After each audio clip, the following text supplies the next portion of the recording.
Oh, okay, some minor difficulties in terms of the technology. So this is Dr. J at 11 coming to you from Long Island, New York. It's now 11:23. I have a Mets fan lament. As a Mets fan, I'm very upset at the poor play of the New York Metropolitans.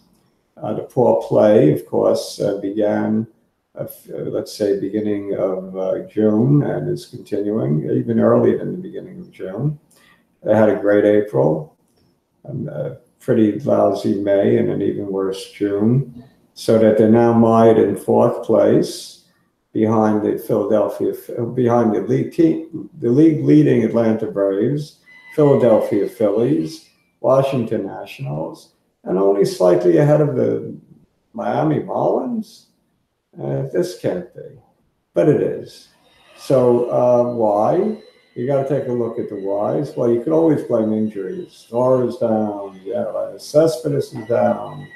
Ramos, they lost. This one, that one.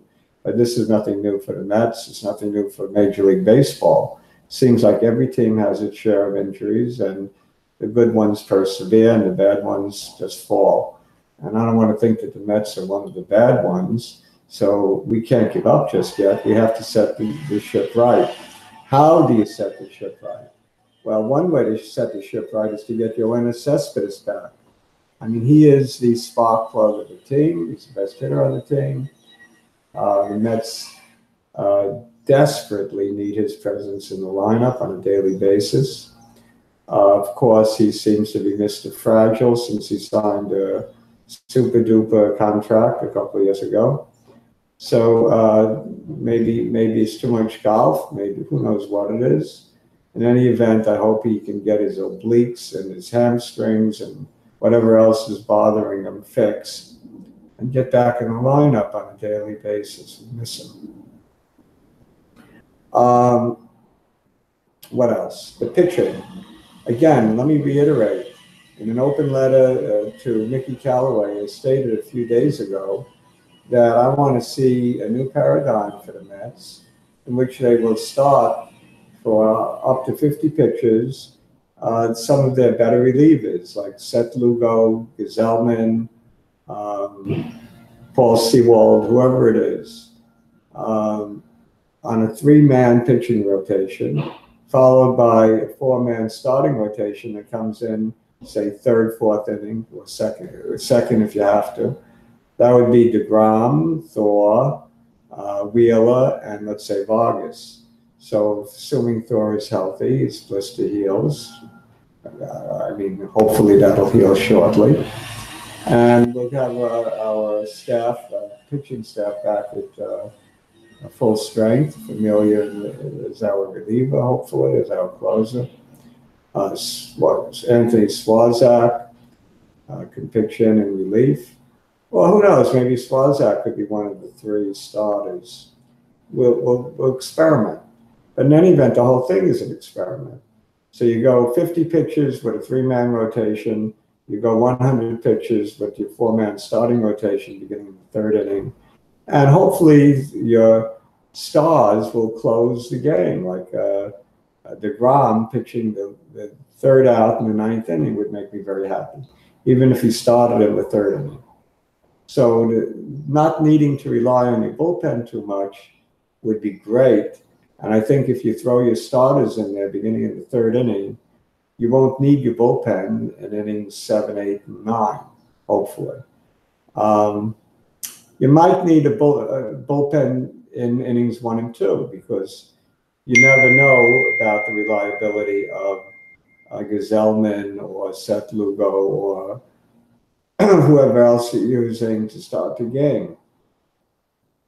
So if you have to, you go to a pinch. You go to make a pitching change early, as opposed to later in the game. The idea is to limit the damage to no more than 2 runs in the first 2 innings before you see your starter. So if you're down 2-0, you can easily overcome that. If you're down 1-0, totally can overcome that. And if you have the good luck of your relief staff holding the opposition to 0 runs, then your starters, it might be heads 2-0 or 3-0 or 1-0, or at the worst be 0-0 starting the game in the third inning.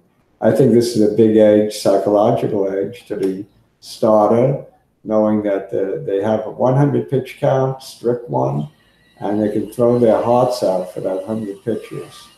I think that would work. I think it would work well in the Mets case. Probably work in general, Major League Baseball. Tampa Bay Rays are trying something like that, but I would make mine more algorithmic so that your starter is limited to 50 pitches, and your inning 1, 2, 3 guys limited to 50 pitches, and your starter, like your DeGroms and your Thors, are limited to 100 pitches, not a pitch more, so that they can go every fifth game.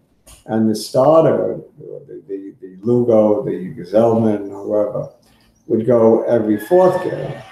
So therefore, you don't want to see them throw more than 50 pitches.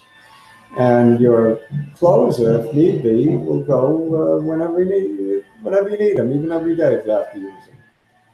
So that's my formula for success. Get your winners back, which, I mean, obviously that's a no-brainer.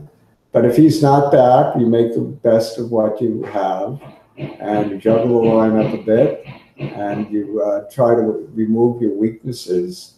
Your main weakness right now is catching and short, I would say. Third base is fine. Todd Frazier is a gamer.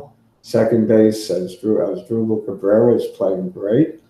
I mean, not as great as he was at the beginning of the season, but he's more than adequate. First base, I don't mind seeing Wilmer Flores at first base. He's a game guy. Plays with verve. He's got pop in his bat. He's a deficit at running the bases. He's a deficit perhaps in the field, but I don't mind him. And in the outfield, we have a pleasant surprise of Nimmo and the now very young veteran Conforto.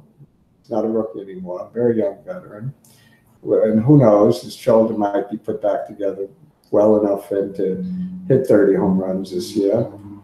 It's not doing it early, but you never know. And bat much better than what he's batting. And the big disappointment in right field has been Jake Bruce, but he's also a gamer. He's a very hot and cold hitter. He got very badly frustrated before his injury. Maybe he was playing hurt, I don't know. But I look forward to a better half of 18 for Jay Bruce. So Jay Bruce, Todd Frazier, Yoenis Cespedes, with names like that, Brandon Nimmo, Mr. Conforto. We have a lot of pop in the lineup, up and down the lineup. The new catcher, Devin, whatever his name is, Mazeroski, I can't say his name.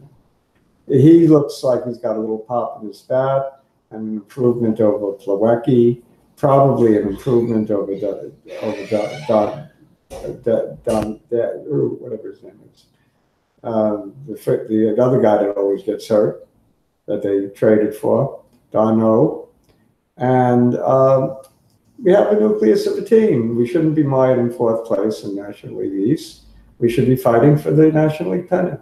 And who knows, maybe the second half we will be. Good luck, New York. That's it for today. This is Dr. J at 11 with his New York Mets lament. See you all Monday.